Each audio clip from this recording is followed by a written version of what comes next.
Olá, pessoal. Segunda aula do nosso curso de audiência e prática trabalhista. Na aula passada, eu falei para vocês sobre a figura do preposto.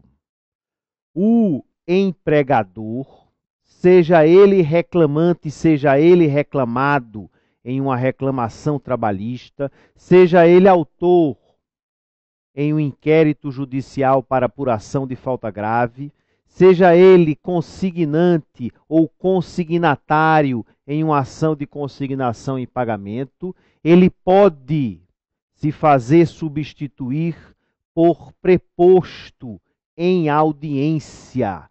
Preposto não é representante. Preposto apresenta o empregador na audiência, personifica o empregador na audiência. O preposto é a personificação do empregador na audiência. O que o preposto diz são palavras do empregador, são palavras da empresa. O silêncio do preposto é a mudez do empregador, é a mudez da empresa. Esse termo preposto surgiu na França com Luís XIV, que se dizia o preposto de Deus na terra. Ele se dizia a personificação do divino na terra. Daí a desnecessidade, sou gaúcho, tchê. Daí a desnecessidade de carta de preposição, uma criação, costumeira, uma criação da prática trabalhista. Carta de preposição por si só não garante a substituição pelo preposto do empregador. Porque o TST, eu comentei com vocês, na súmula 377, exige que o preposto seja empregado da empresa. Integre o quadro funcional, o quadro de empregados daquele empregador. Então não adianta o preposto chegar à audiência, exibir uma carta de preposição, se ele não é empregado daquela empresa. O fato dele não ser empregado vai gerar, numa audiência inicial, a revelia e a confissão ficta quanto à matéria de fato, se bem que nós discutimos esse assunto, quando o advogado está presente portando contestação e atos constitutivos da empresa. O fato dele portar atos constitutivos é meramente facultativo, porque o TST diz que não é imprescindível a apresentação de atos constitutivos da empresa. O juiz só determinará a exibição do contrato social ou do estatuto se a parte adversa impugnar, levantar algum indício de fraude em relação a esse fato. A carta de preposto por si só não garante ao preposto a substituição em audiência do reclamado, porque o preposto, em regra, necessariamente tem que ser empregado da empresa, empregado daquele empregador. As exceções ficam por conta do empregador doméstico e do micro e pequeno empresário. Para esses dois casos, o preposto pode ser qualquer pessoa.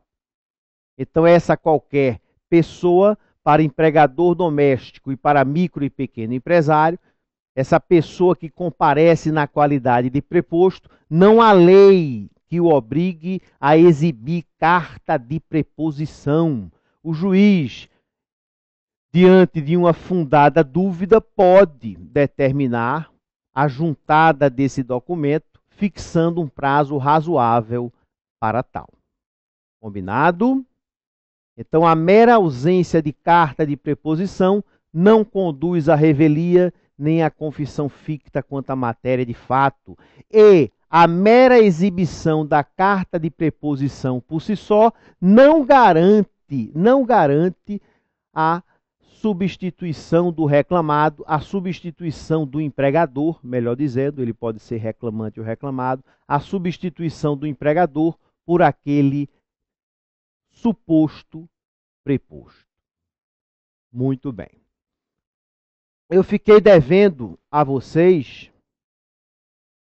aquela informação quanto à possibilidade de o advogado, em audiência, acumular as funções de advogado e de preposto.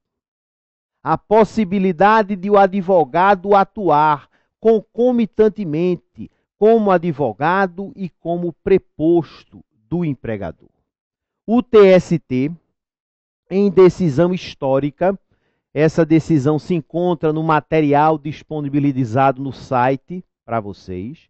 O TST, em decisão histórica, admitiu sim essa cumulatividade, admitiu essa possibilidade de o advogado atuar concomitantemente como advogado e como preposto da empresa. Por quê? Porque a vedação a essa cumulatividade, ela se encontra tão somente no Código de Ética da Advocacia, o Código de Ética da OAB, que não é lei. O Código de Ética está corporificado em uma mera resolução da OAB. Então não é lei. Não é lei no sentido estrito. E o TST diz que ninguém é obrigado a fazer ou deixar de fazer alguma coisa, senão em virtude de lei. O TST amparou a sua decisão no princípio da legalidade. Este que eu acabei de citar e que está previsto no segundo inciso do artigo 5º da Constituição Federal. Ninguém é obrigado a fazer ou a deixar de fazer alguma coisa, senão em virtude de lei. E não há lei no Brasil que proíba, não há lei no Brasil que vede a possibilidade de o advogado atuar concomitantemente na qualidade de advogado e na qualidade de preposto. A decisão a que eu me refiro diz respeito a um grande banco, salvo engano, a Caixa Econômica Federal. Ora, o advogado da Caixa Econômica Federal, salvo engano, na decisão específica, era uma advogada. A advogada da Caixa Econômica Federal, envolvida na discussão, envolvida na situação, era empregada da Caixa. Nós sabemos que a Caixa Econômica Federal possui advogados empregados, inclusive concursados. Então ela foi à audiência, ela compareceu à audiência, era uma audiência inicial, e o preposto da Caixa, o preposto, não compareceu.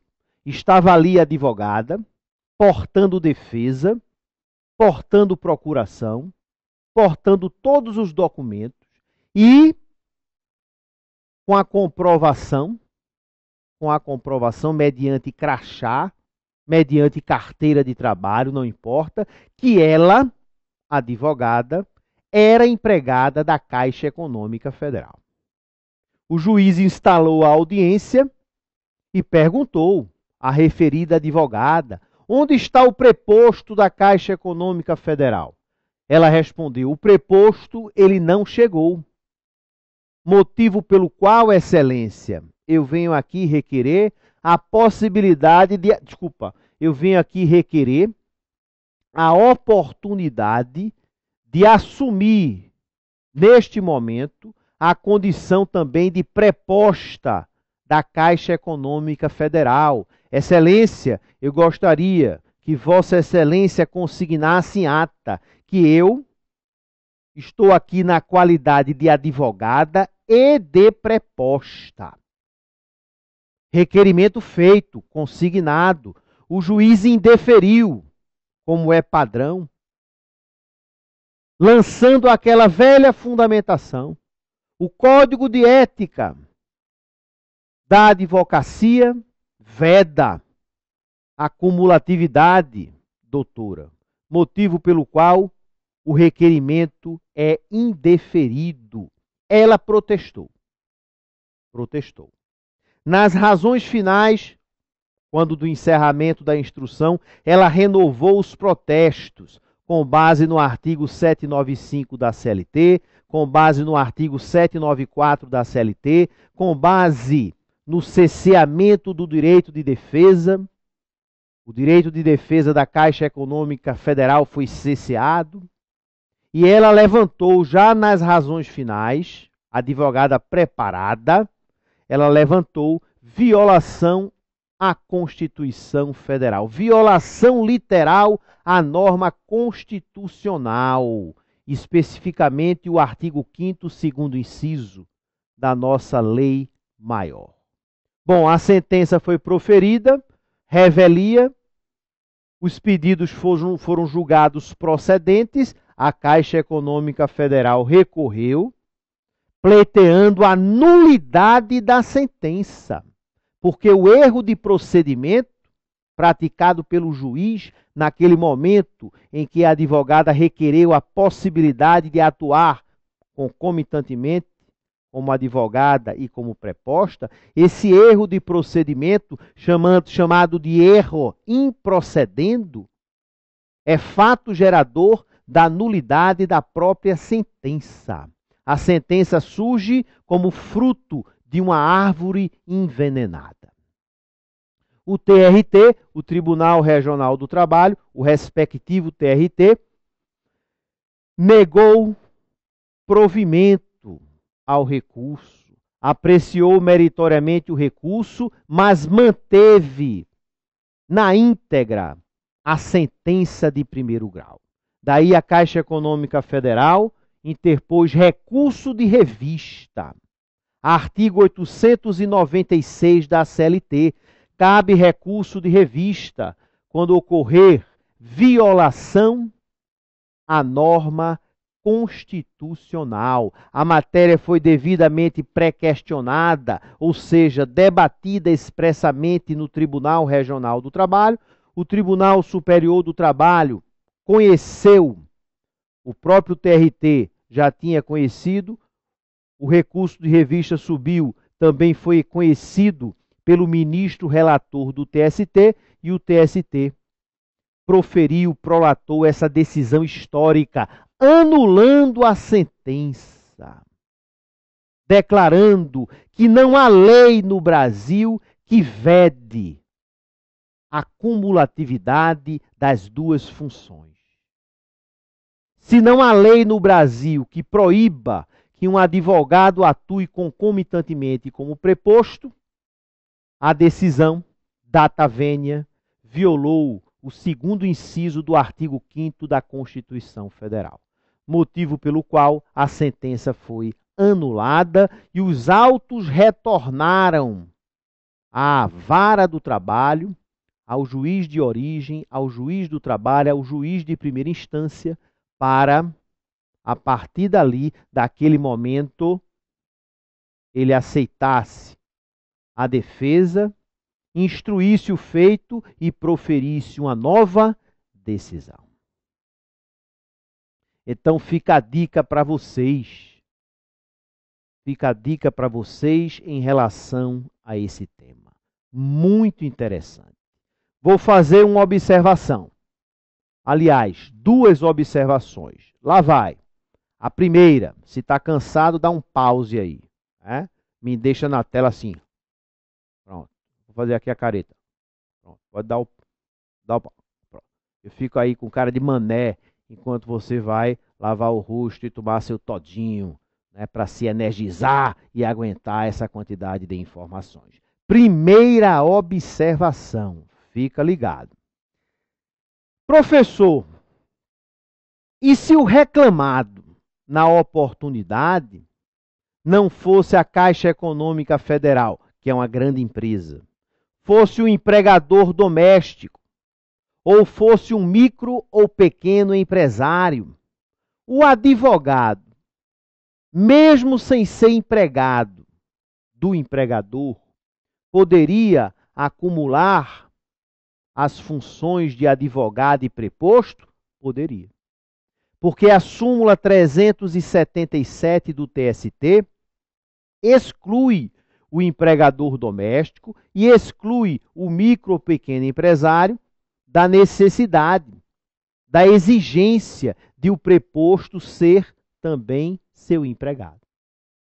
Logo, o advogado de empregador doméstico, o advogado de microempresa ou o advogado de pequena empresa, ele pode cumular as duas funções, mesmo não sendo empregado do empregador.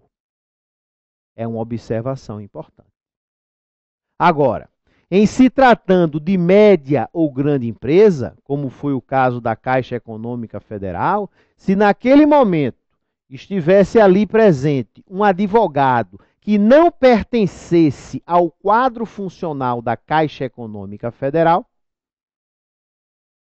o requerimento de cumulatividade das funções seria indeferido, não pelo fato de ser juridicamente impossível, não pelo fato de ser proibido, de ser proibida a cumulatividade, não, mas pelo fato de que o preposto, à luz da súmula 377 do TST, naquele caso, tem que ser necessariamente empregado da empresa.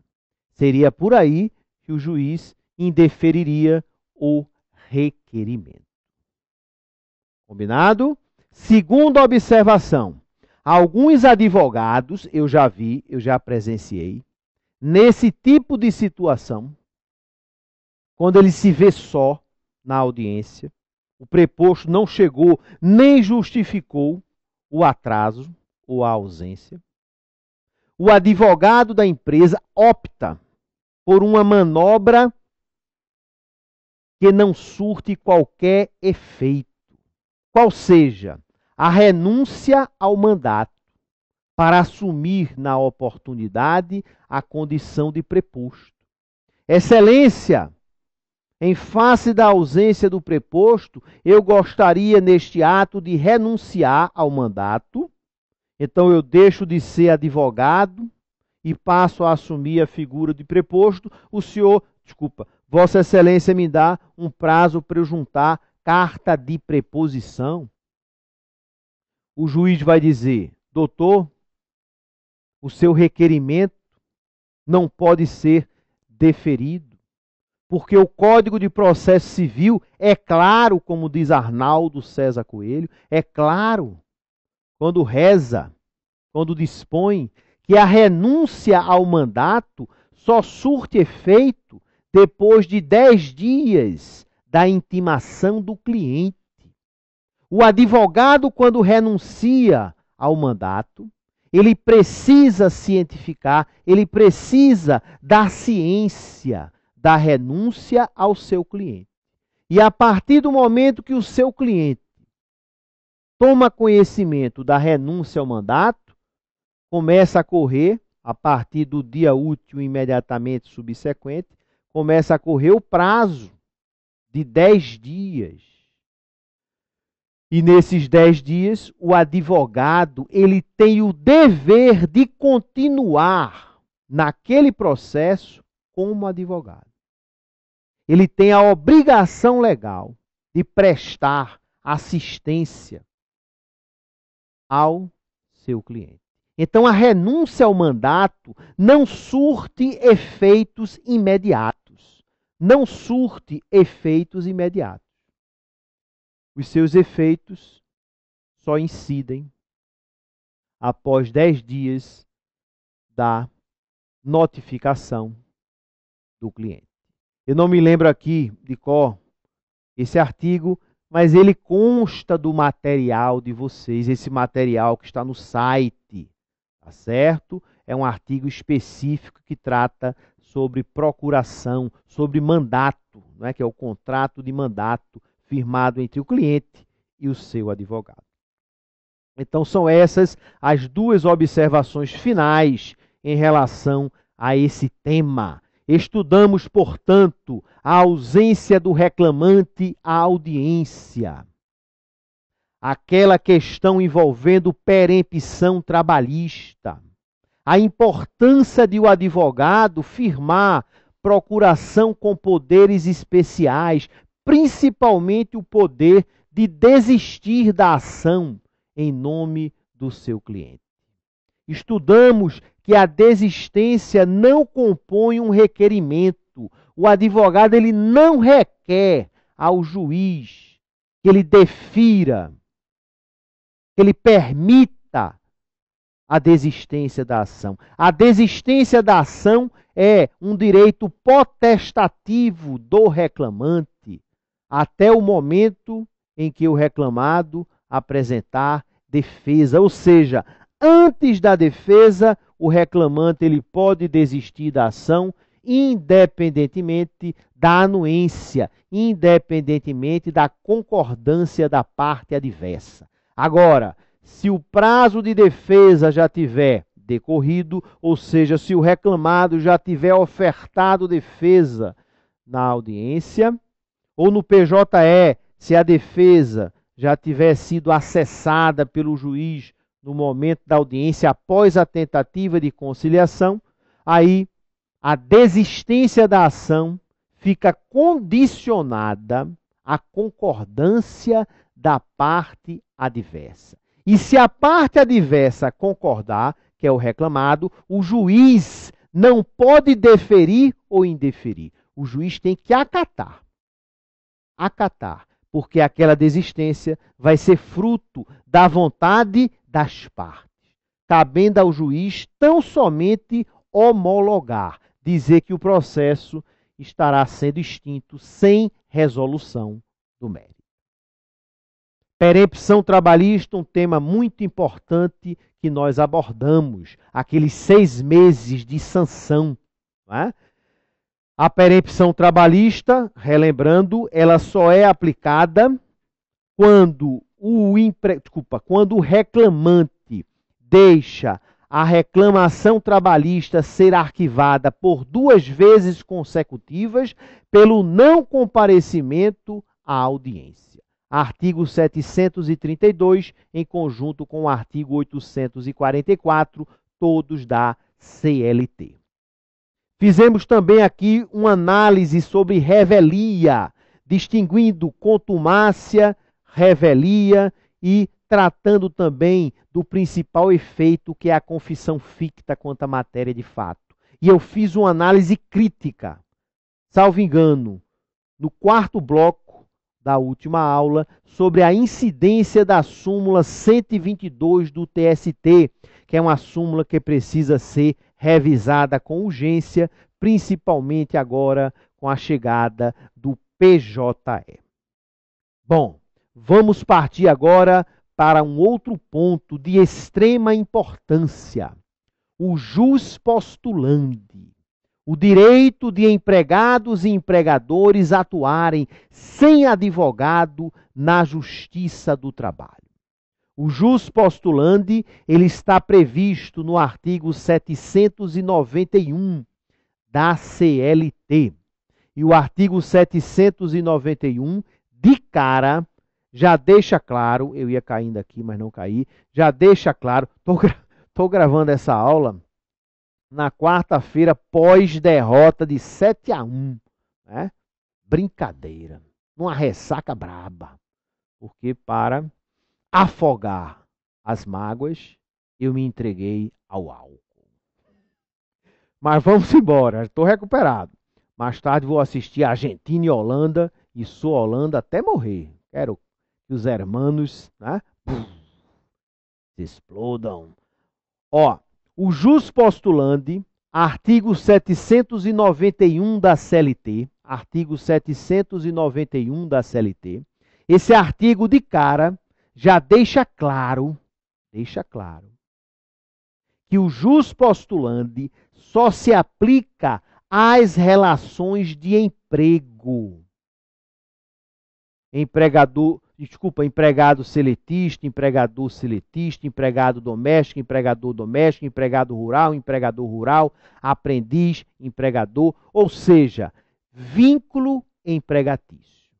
Existindo vínculo empregatício, ou tratando a reclamação trabalhista de uma busca pelo reconhecimento de vínculo empregatício, o jus postulandi incide, ou seja, empregados e empregadores, eles não precisam de advogado em uma reclamação trabalhista, em um inquérito judicial para apuração de falta grave, em uma ação de consignação e pagamento.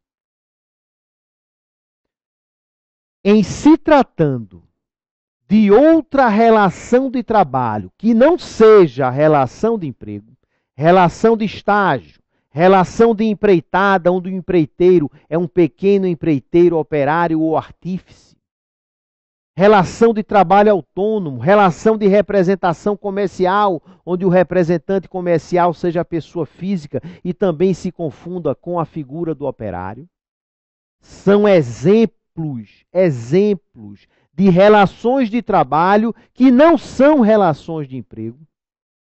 O trabalhador, ele não é empregado. Aquela regrinha. Todo empregado é trabalhador, mas nem todo trabalhador é empregado. Em se tratando de outras relações de trabalho que não sejam relação de emprego, o jus postulandi, ele não atua. Ele não atua. Então, para as lides decorrentes das demais relações de trabalho que não são relações de emprego, o advogado ele é imprescindível na reclamação trabalhista. Imprescindível. Essencial. Sem advogado, um trabalhador autônomo, por exemplo, não pode ajuizar reclamação trabalhista. Uma empreiteira, um pequeno empreiteiro, melhor dizendo, não pode ajuizar reclamação trabalhista. O reclamado, nesse caso, o tomador de serviço, o dono da obra, não importa, também precisará necessariamente de advogado. Fica essa observação antes do encerramento desse primeiro bloco. O jus postulandi é uma exclusividade de empregados e empregadores no sentido estrito. Combinado? Encerrado o primeiro bloco. No segundo bloco, no segundo bloco nós nos reencontraremos. Até lá.